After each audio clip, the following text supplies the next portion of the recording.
Korang dah tak perlu bawa adapter ni untuk charge laptop korang kalau korang ada power bank ni. Untuk someone yang on the go, kena bawa gadget, tablet, phones, laptop, aku share kenapa korang perlukan power bank yang macam ni. First, power bank ni boleh charge 4 device serentak termasuk laptop korang.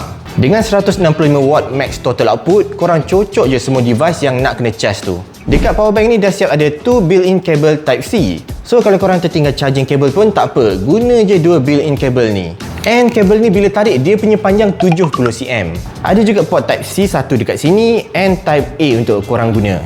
Wire yang dekat tepi ni korang boleh guna untuk charge power bank ni. And nak charge power bank ni pun agak laju. Korang boleh tengok percentage dia bergerak dekat skrin ni and dia bagi tahu sekali berapa lama ambil masa untuk charge full power bank ni. Kapasiti power bank ni 25,000 mAh.